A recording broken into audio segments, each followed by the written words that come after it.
Então nós vamos dar início a essa sessão da manhã, que tem como tema Ciência para a Redução das Desigualdades, e nós gostaríamos então de apresentar o professor Aloísio de Barros, que é professor da Faculdade de Medicina da UFPEL e destaque especial do Prêmio Pesquisador Gaúcho Ciência para a Redução das Desigualdades.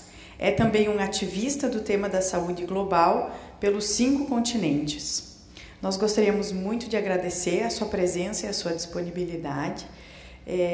Então, a palavra está com você. Muito obrigado. Na frente aqui, não. Aqui. Ok, pessoal, bom dia. Bom, o prazer de estar aqui é meu. Eu fiquei super feliz com o convite, e em especial com essa ideia de um encontro de jovens pesquisadores. Acho que é uma coisa que a gente no Brasil hoje precisa muito de pesquisadores, e precisamos de pesquisadores jovens, porque o tempo passa para todo mundo e os jovens ficam velhos. E eu já estou nessa fase de quase pesquisador velho, e acho que essa renovação dentro da universidade, dentro da pesquisa, é absolutamente fundamental. O tema que eu vou abordar aqui, que é ciência para reduzir desigualdades, em especial desigualdades em saúde, na verdade, quer dizer, o que a gente vem trabalhando e vem fazendo já há bons anos nesse centro de equidade em saúde que nós montamos lá em Pelotas. E então, para mim também é um prazer estar aqui falando e contando um pouco sobre o nosso grupo, sobre o nosso trabalho, e talvez, quer dizer, ganhando alguns novos adeptos dessa coisa, que eu acho que é uma estratégia muito importante, e que no Brasil a gente acaba muito, talvez, voltado, né? O país é grande, cheio de problemas, e a gente acaba voltado muito para as nossas coisas, e acho que, quer dizer, a gente poder olhar para fora, acho que durante um período mais intenso do que agora, a ciência brasileira estava muito voltada e olhando para a África, né? E pensando um pouco nessa África lusofônica, e tentando trazer, né, colaborações e um intercâmbio maior e tudo. A coisa, acho que diminuiu um pouco a intensidade, mas eu acho que é uma coisa que a gente precisa manter na nossa perspectiva. A outra questão é o uso intensivo de informação que a gente faz. Eu estava olhando o programa e eu acho que, né, achei o programa super interessante. Quer dizer, hoje, o resto da manhã vai ser discussão sobre essa informação, né, científica para leigos, que é outro aspecto essencial, né? Eu até coloquei aqui: a informação é a melhor arma. E eu, na verdade, hoje eu fico assim, muito às vezes angustiado, porque eu achava que com o crescimento e com a internet ganhando espaço e se popularizando, a informação ia ser, né, uma característica super importante.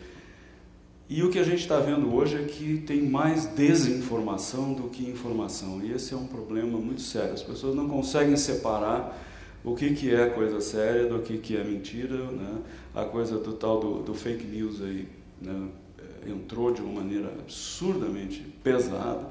A minha mãe, que tem 85 anos, me manda 2, 3 vezes por semana um vídeo, um texto, não sei o quê, de coisas, né, dizendo: olha, a cura do Alzheimer, a cura do câncer, a cura não sei do quê. E você fala: puxa vida, e é isso que está ganhando, né, as pessoas, e as pessoas estão se informando através dessas besteiras. Enfim, então eu acho que essa é uma questão que é super importante ser discutida. Como é que a gente, né, pode fazer com que a informação informativa, séria, de boa qualidade, chegue às pessoas, e não esse besterol que hoje é o que domina, né, os WhatsApp da vida.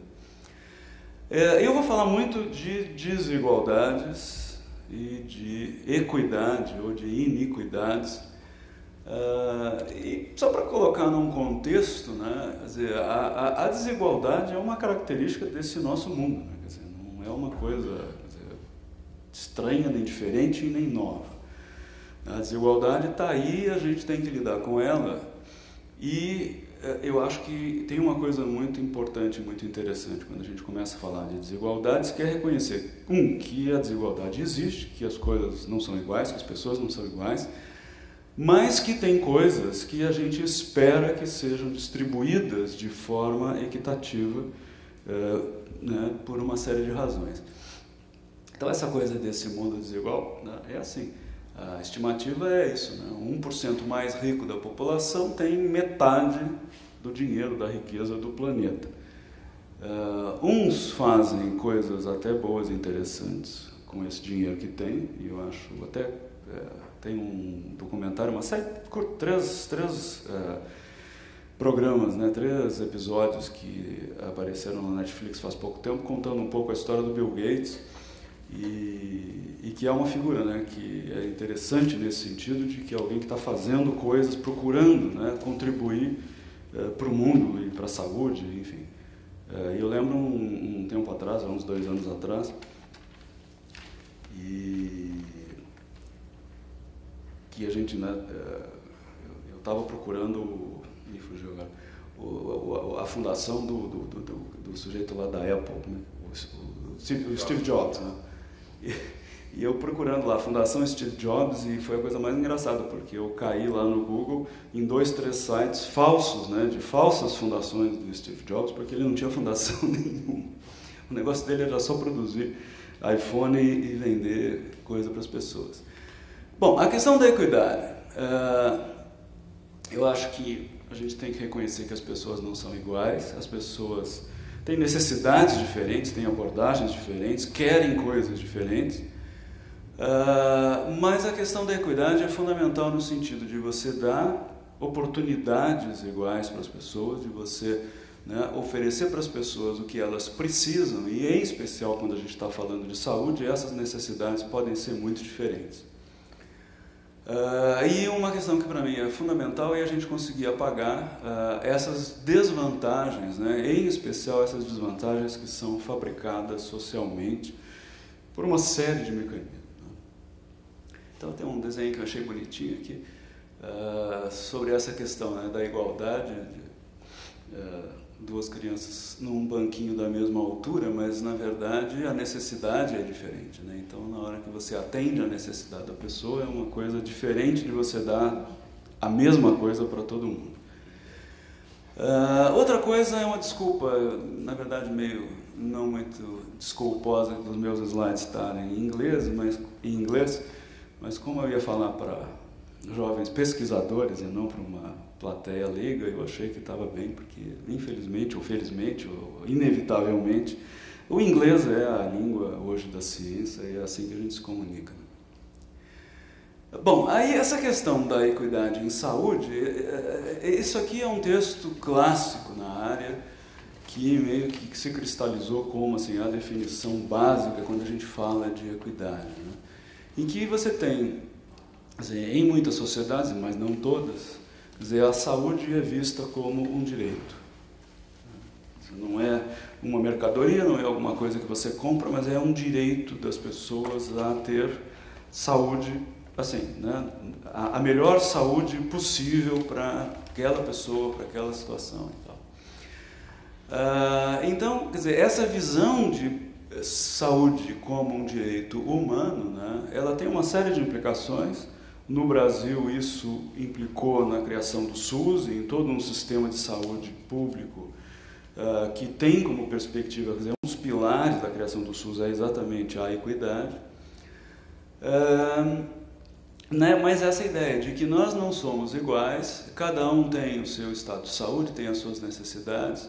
Agora, quando as diferenças entre pessoas e grupos, elas são sistemáticas, elas são produzidas por mecanismos sociais e não biológicos, e elas são claramente injustas, a gente está, então, né, numa situação que é dita como uma inequidade, uma iniquidade do ponto de vista, né, social ou da saúde. Então, é nessa perspectiva que a gente pensa a questão da equidade em saúde e nessa perspectiva que a gente acaba trabalhando e medindo desigualdades, mas falando depois em equidade. Quer dizer, a gente tenta fazer uma distinção entre uma dimensão mensurável, né, que é a desigualdade, que é o que eu consigo ir lá e medir prevalência disso, daquilo e tal, e comparar grupos, e depois uma avaliação que é uma avaliação de justiça dessa desigualdade e falar em equidade. Bom, a questão, né, do nosso grupo começa um pouco lá com esses Objetivos de Desenvolvimento do Milênio, que tinha uma série de metas ligadas à saúde, metas importantes, redução, né, pela metade da desnutrição, redução em 2/3 da mortalidade de crianças abaixo de 5 anos, redução em 3/4 da mortalidade materna, controle da infecção do HIV/AIDS, etc. E uma coisa que chamava a atenção aqui é que a questão da equidade não fazia parte de maneira nenhuma desses objetivos. Com essa perspectiva, um grupo de pessoas acabou se organizando, se juntando, gente da universidade, gente de uma série de agências das Nações Unidas, e criou esse grupo, né, que ficou, né, adotou esse nome de Countdown to 2015, que era, né, uma contagem regressiva para 2015, do ponto de vista pensando nessa questão dos objetivos do milênio, e a ideia era monitorar o progresso de um grupo de países e ver, né, aqueles países que tinham as maiores cargas de mortalidade, de desnutrição e tal, como é que eles estavam andando em direção a essas metas do milênio. E com isso esse grupo produziu aí 7 relatórios ao longo desse período, mostrando como é que as coisas estavam andando. Bom, chegou em 2015 e o grupo se reinventou, trocou de nome e virou agora Countdown para 2030, né? E continuamos fazendo mais ou menos a mesma coisa, mas não exatamente a mesma coisa.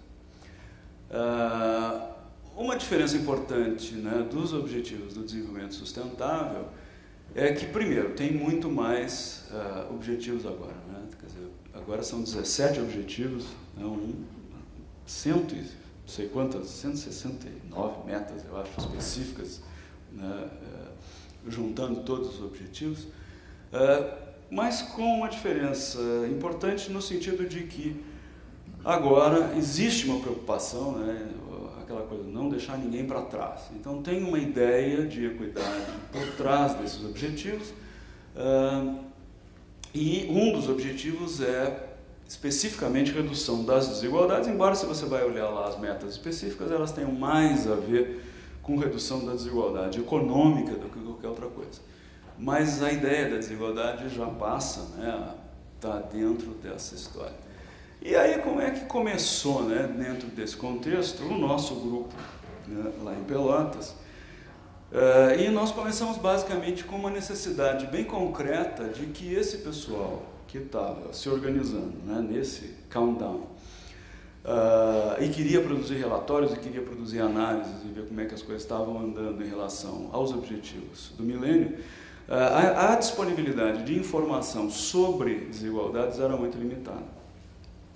E aí a nossa ideia, então, foi começar a fazer uma reanálise estruturada, padronizada, de inquéritos nacionais de saúde, que são, né, a principal fonte de informação sobre saúde na população para país de baixa e média renda, onde, né, os sistemas de registro são fracos, não tem informação de boa qualidade, tem, né, muita coisa não registrada em termos de mortalidade, em termos de nascimento e tudo. Então esses inquéritos são a fonte mais consistente, mais comparável e de maior disponibilidade. Então nós começamos a trabalhar nessa ideia, vamos reanalisar esses inquéritos, que são a principal fonte de informação que nós temos, para trazer essa informação ligada a esses indicadores de saúde estratificados, né, por uma série de variáveis que são importantes para nós nessa avaliação. E aí nós começamos então a trabalhar em desenvolver uma plataforma de análise que pudesse fazer isso. Era um pequeno grupo lá trabalhando em programação com Stata, tentando ver como é que a gente podia fazer alguma coisa que nos permitisse trabalhar esses inquéritos, que na época já eram centenas, né? E hoje mais ainda, que vão se acumulando. E o nosso grupo então foi se organizando e crescendo e se estruturando, né? Desenvolvemos a tal plataforma e hoje, né, temos lá um grupo que tem umas 20 pessoas trabalhando e que a gente, na verdade, quer dizer, com o tempo, acabou criando uma área de concentração no nosso programa de pós-graduação, né, em desigualdades em saúde. Então nós temos agora alunos de mestrado, de doutorado, de pós-doutorado, né, trabalhando nessa temática, né, e com um financiamento que vem essencialmente de agências financiadoras do exterior. Quer dizer, o próprio Countdown tem algum recurso e nos financia em parte, e nós temos financiamentos do Wellcome, do Reino Unido, temos financiamento da Fundação Gates, e a gente acaba, quer dizer, atendendo a uma série de demandas pontuais que são apresentadas, né, na maioria das vezes, por grupos dentro dessas agências das Nações Unidas, né, a Organização Mundial da Saúde, a Unicef, a Organização Pan-Americana da Saúde e tal, que querem análises específicas, porque nós, por chegar ali, montamos, né, um banco de dados que nos permite fazer análises globais e com uma velocidade muito grande. Então, aquela coisa, de um grupo pequeno, hoje temos aí umas 20 pessoas, que tem gente contratada, alunos, pós-doutores, e essa mistura que a gente adotou como nossa rotina de trabalho, que é fazer com que os alunos de pós-graduação, quer dizer, não sejam só alunos de pós-graduação, eu acho que tem sido uma experiência super boa, porque, quer dizer, a gente de saída coloca esse tipo de proposta. Olha, aqui, aluno de pós-graduação trabalha tempo integral no centro, parte do tempo vai ser para o teu trabalho de pesquisa, né, para o teu projeto, e o resto do tempo é trabalhando na rotina do centro, que a gente tem uma quantidade de trabalho muito grande. E tem funcionado de uma maneira super boa, no sentido do envolvimento das pessoas, do desenvolvimento de trabalhos super relevantes, tanto do ponto de vista de publicação científica, como do ponto de vista de participação em oficinas, em encontros, em congressos e tal. O pessoal tem a oportunidade de viajar, de conhecer, de fazer contato com muita coisa. Então, hoje o nosso centro basicamente faz 3 coisas, né, resumindo.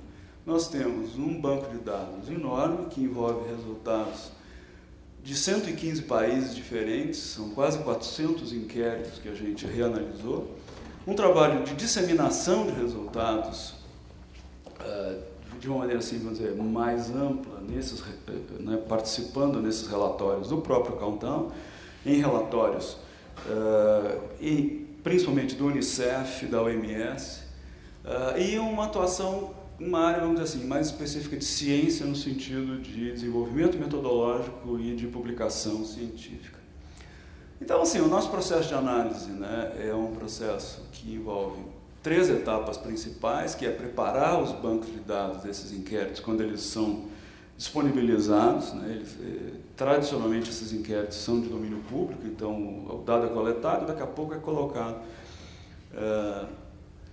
para acesso livre na internet. Então a gente tem que avaliar, entender, olhar detalhes. Tem uma parte de análise que acaba sendo, quer dizer, depois que o código ficou pronto, a parte até mais fácil, que é rodar o código e ver os resultados, e uma parte que é super trabalhosa, que é de verificação pós-análise, no sentido de avaliar se os resultados estão corretos, estão adequados, avaliar a integridade do banco, não sei o quê, quer dizer, tem um trabalho muito grande envolvido aí. E a gente tem aqui um mapa que mostra, quer dizer, a cobertura, né, dos dados que a gente trabalha.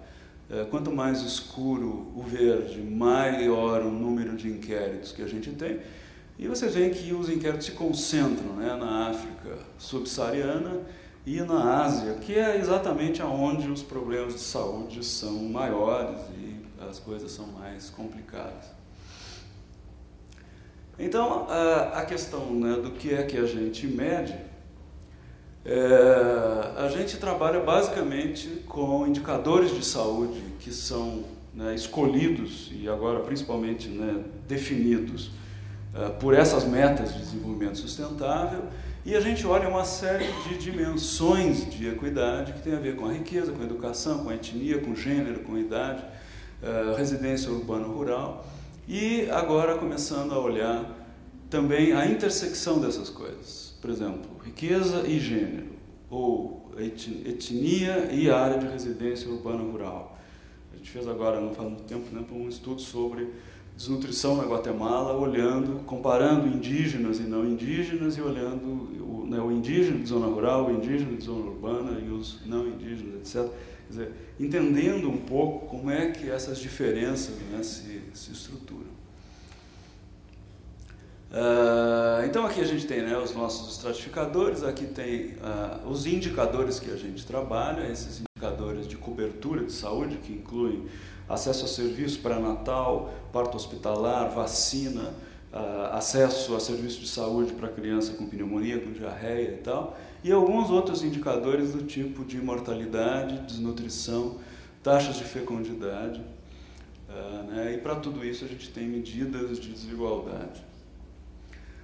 Isso aqui é um gráfico que ficou, né, muito marca assim, dos relatórios do Countdown, em que a gente tem uma série de indicadores aqui ao longo daquilo que, né, se chama do contínuo do cuidado da saúde materna infantil, que começa lá com contracepção e vai até a questão da saúde da criança. Eu coloquei aqui uma coisa que era para ser legível, mas não está tão legível assim.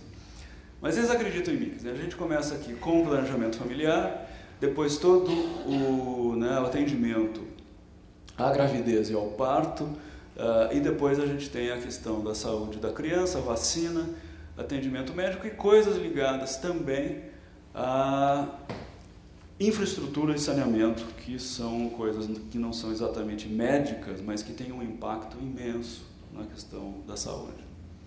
Isso aqui é o que o Countdown apresenta, né, a cada novo relatório. Cada país tem 2 páginas no relatório com esse conjunto de indicadores aqui, mostrando como é que a coisa está indo, né? Cada ponto desse aqui é um ponto no tempo, se está subindo a cobertura, se está caindo a desnutrição, se está caindo a mortalidade. Aqui uma avaliação rápida de desigualdade, mostrando a diferença entre ricos e pobres, que sistematicamente existe e aparece. E o nosso trabalho, né, de disseminação.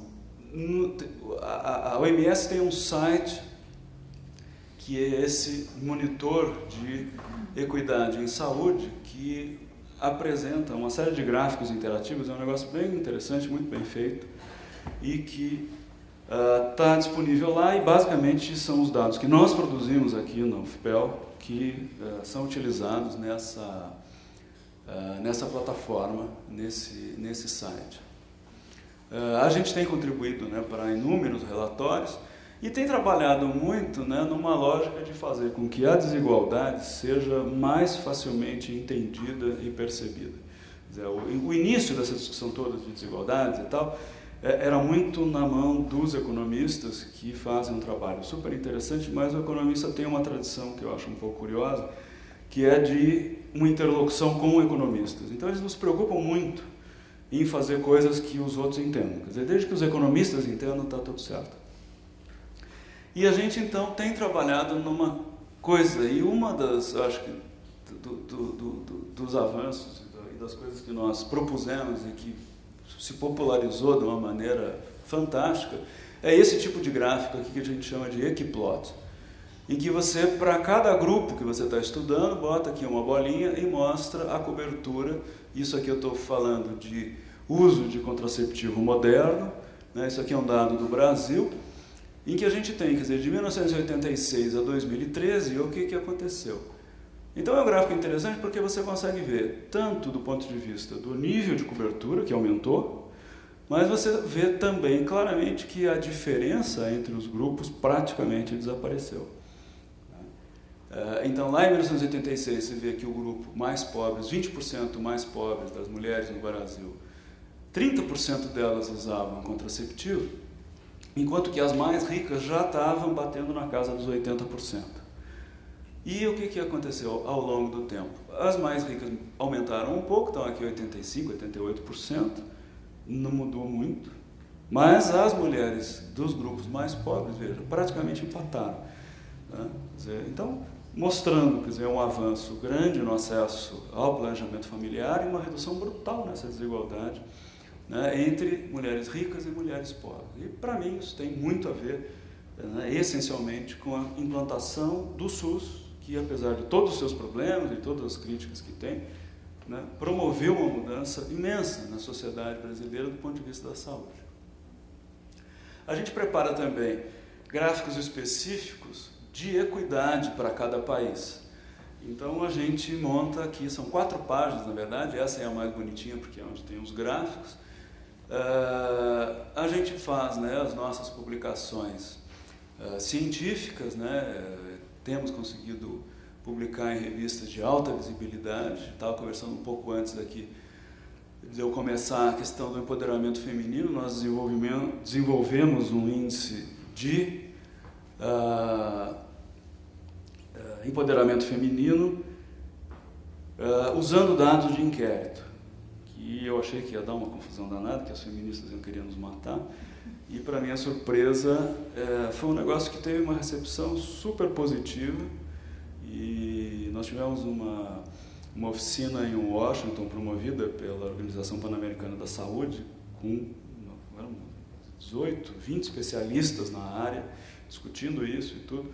E foi uma discussão extremamente rica, claro, com críticos, porque tem problemas, tem limitações, afinal das contas a gente está usando dados de inquéritos, uma série de perguntas que são feitas num contexto que não é dos mais favoráveis, mas uma coisa que ficou super interessante.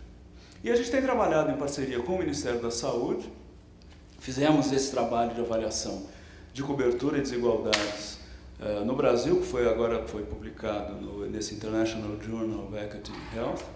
A gente tem trabalhado em parceria com a Organização Mundial Pan-Americana da Saúde, uma série de análises com foco na América Latina sobre uso de contraceptivos, análises com foco em grupos étnicos, especialmente entre os indígenas, e agora estamos fazendo um trabalho com eles que está focando principalmente nos países que têm população negra, né, numa proporção maior, e ver como é que está essa situação dessas populações. Esse perfil que a gente prepara, né, a gente tem aqui um mapa de cada país, mostrando, né, esse índice de cobertura composto, em que é uma média ponderada de 8 indicadores de saúde, que dá uma ideia geral, né, de como é que está. E a gente vê que nós temos aqui o Haiti, quer dizer, lugares onde tem uma cobertura mais alta, lugares com uma cobertura mais baixa, lugares com uma cobertura bem mais baixa.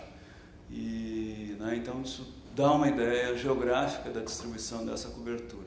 Aqui a gente mostra como é que é a cobertura de coisas específicas, né, por grupos de riqueza, os quintis famosos, que vai lá desde dos 20% mais pobres até os 20% mais ricos da população.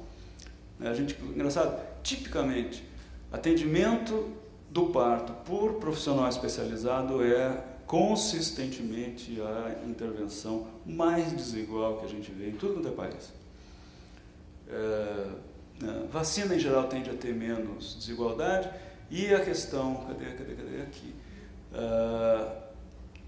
A amamentação é uma das intervenções ou estratégias, né, que tem menos desigualdade, que curiosamente é das coisas boas e positivas que os pobres fazem mais do que os ricos. E é uma questão que a gente vem trabalhando bastante também. Aqui a ideia de a gente olhar a interseccionalidade entre riqueza e área urbana-rural, mostrando que, em geral, apesar de um nível de riqueza semelhante, quem está na área rural se dá pior do que quem está na área urbana. E Quem quiser olhar mais desses perfis aqui, no site do Countdown tem lá para 114 países diferentes. E a gente tem feito, procurado olhar novas abordagens para essa análise de equidade, trazendo novos aspectos e novas interpretações, para não ficar repetindo sempre a mesma coisa. Então, aqui são 2 exemplos de análises que a gente tem feito. Isso aqui é uma análise de mortalidade de criança abaixo de 5 anos por etnia. Eu peguei aqui, claro, os países mais desiguais. Então, cada bolinha dessa aqui é um grupo étnico no país. E vocês vejam a diferença brutal que existe em alguns países de taxas de mortalidade da ordem de 20, 25 aqui, para taxas acima de 200 mortes por 1.000 crianças nascidas. Ou seja, diferenças monstruosas. São análises difíceis porque esses grupos étnicos são numerosos e muitas vezes pequenos. Então, o que está em cinza claro aqui são estimativas que a gente tem uma precisão relativamente baixa. Então, não dá para jurar que seja exatamente isso, mas dá uma ideia, da imensa desigualdade que existe na mortalidade de criança por grupo étnico. Aqui a gente tem uma análise em que a gente usa decis de riqueza em vez de quintis, mostrando que... Já vou terminar. Mostrando que em vários lugares os 10% mais pobres da população têm situação bem pior do que o resto. E aqui a gente ordenou esses países em níveis de desigualdade. Então, países super desiguais. Nigéria, em geral, bate todos os recordes. Angola, que apareceu também com uma desigualdade enorme, de novo com esse indicador composto de cobertura. E a outra coisa que a gente vem fazendo, e que é uma coisa bem diferente, bem nova, é a questão de atribuir a esses quintis de riqueza dos países um valor absoluto em dólar. Isso traz uma perspectiva diferente para essas análises.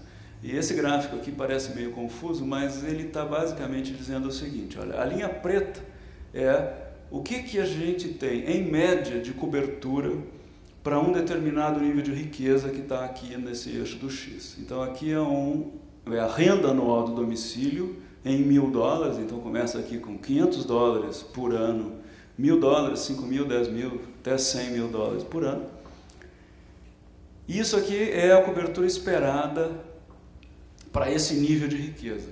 E o que a gente vê é que tem países que conseguem oferecer para um mesmo nível, que na verdade aqui não é nem de riqueza, é um nível de pobreza mesmo, uma cobertura muito acima daquilo que é o esperado, que é a média. Então a gente vê aqui Malawi, Lesoto, Ruanda, e países que na verdade oferecem situações de cobertura muito piores daquilo que é o esperado, que é o caso aqui da República Centro-Africana, por exemplo. E países que não são tão pobres, mas que têm uma desigualdade brutal. E essencialmente por quê? Porque estão com coberturas de saúde muito abaixo do esperado, inclusive para os mais ricos, o que é uma surpresa, porque em geral os ricos se viram e acham um jeito de se proteger e de se resguardar do ponto de vista da saúde. Então a gente acaba vendo que esses países, os mais desiguais, são esses aqui, que nem são os mais pobres, mas são países que, para um determinado nível de renda domiciliar, apresentam coberturas muito mais baixas do que o esperado. Bom, e aí é aquela coisa, eu digo, tá, mas e daí? A gente apresenta esse monte de coisa, fala, e isso muda a realidade, diminui a desigualdade, afinal, a ideia aqui é ciência para reduzir a desigualdade, não só para documentar a desigualdade. Então, essas fotos aqui são mostrando atividades em que a gente participa, de oficinas, de cursos, de encontros e tal, em que a gente tenta trazer essa informação para os diferentes países, para representantes de Ministério da Saúde, de agências nacionais e tudo, mostrando isso, trazendo essa informação, quer dizer, no sentido deles conhecerem a informação e no sentido deles aprenderem a fazer as próprias análises de desigualdade, de maneira que isso possa informar políticas. É isso, gente. Obrigado. Professor, obrigado pela apresentação. Meu nome é Douglas, eu sou médico pesquisador do Departamento de Psiquiatria. Eu tenho duas perguntas, mas uma delas é bem simples. Eu só fiquei em dúvida, na verdade, da onde vêm os dados dos inquéritos? São dados nacionais, tipo, do IBGE, alguma coisa relacionada? São dados de inquéritos nacionais que são equivalentes àquilo que a gente no Brasil chama de Pesquisa Nacional de Demografia em Saúde. Quer dizer, são inquéritos com base domiciliar, né, feitos com base numa amostra que cobre o país inteiro, com representatividade em geral, em nível de estado, em nível de área urbana e rural e tal. Dependendo do tamanho do desenho do inquérito, essa representatividade é um pouco maior ou menor, mas a ideia geral é essa, e que inclui uma série de perguntas, né, envolvendo esses indicadores, tanto do estado de saúde como de intervenções de saúde consideradas como as mais importantes. E assim, na tua opinião, como tem sido a conversa, se é que tem havido alguma, do grupo de vocês com o atual governo federal, no sentido de usar os dados que vocês produzem na aplicação de políticas públicas que utilizem a equidade prevista no SUS para melhorar nesse sentido? A gente, na verdade, tem uma interlocução muito positiva e muito boa com o Ministério da Saúde. A nossa experiência é uma coisa gozada isso, né? Assim, tem uma coisa que é a política lá de topo, de ministro, de não sei o quê, todo esse blá blá blá. E tem a coisa da política de saúde de um ministério que é bem estruturado e que tem gente trabalhando lá há muito tempo. Então esse pessoal de carreira continua lá, continua comprometido com o SUS, continua comprometido com a saúde da população. E a gente vem desenvolvendo uma série de trabalhos com eles, inclusive começamos há pouco tempo um projeto em parceria Ministério da Saúde e Organização Pan-Americana da Saúde, no sentido de treinar gente do Ministério para esse tipo de análise, e eles vão replicar isso depois em nível estadual e fazer com que essas análises e essas abordagens, quer dizer, possam ser feitas e replicadas num foco estadual. Quer dizer, os estratificadores, os indicadores são um pouco diferentes, mas aquilo que eles precisam exatamente para estar orientando essas políticas.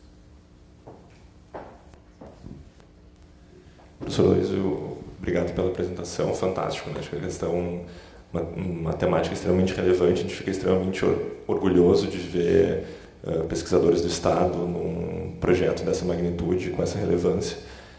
A gente teve algumas discussões ontem em relação às palestras do fim do dia, foram alguns aspectos de Big Data, a gente tentou abordar um pouquinho também até questões de novas formas de publicação, pré-print e ciência mais aberta. E a minha pergunta vai um pouco nesse sentido, assim, porque olhando isso que o senhor mostrou para a gente, eu imagino que a quantidade de dados que tem aí sejam gigantescos. Como é que isso está andando no sentido assim, de talvez gerar bancos de dados abertos, que mais pessoas possam ter acesso a essa informação, que mais pessoas possam se engajar, porque assim, de relevância isso me parece uma das coisas mais relevantes que a gente tem para estudar.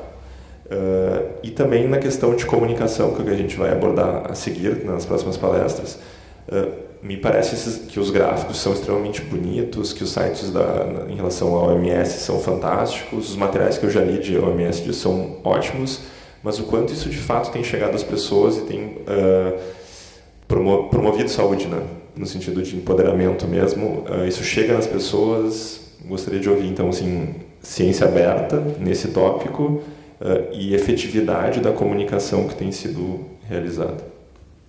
Bom, eu tenho 2 horas para responder?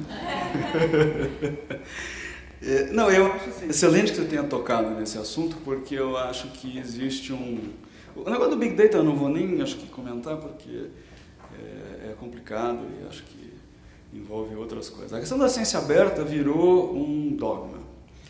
E eu acho que o princípio da ciência aberta é maravilhoso, mas ela esconde coisas que precisam ser pensadas e que precisam ser levadas em conta. Então esses inquéritos, por exemplo, são inquéritos feitos por um governo, né, em nível federal, financiado pelo governo, às vezes tem um financiamento em paralelo dessas agências de apoio, de ajuda internacional, E a ideia deles de saída é isso, você vai lá, faz um inquérito, levanta esses dados, o grupo que organizou o inquérito prepara um relatório padrão, e o dado é colocado, né, aberto, integralmente e disponibilizado para o público, para quem quiser ir lá, baixar o dado, analisar e tal.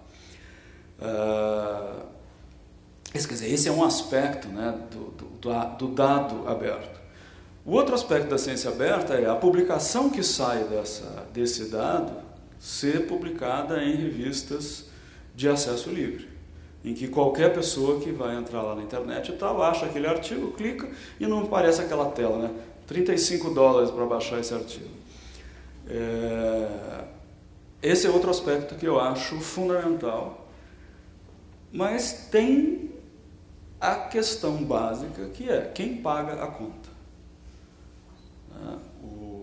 Agências como, né, de uma certa forma somos privilegiados, agências como Wellcome, como Gates, faz parte do contrato com eles. Quer dizer, eles me pagam dinheiro para fazer pesquisa e eu me obrigo a publicar todos os artigos em revista de acesso livre.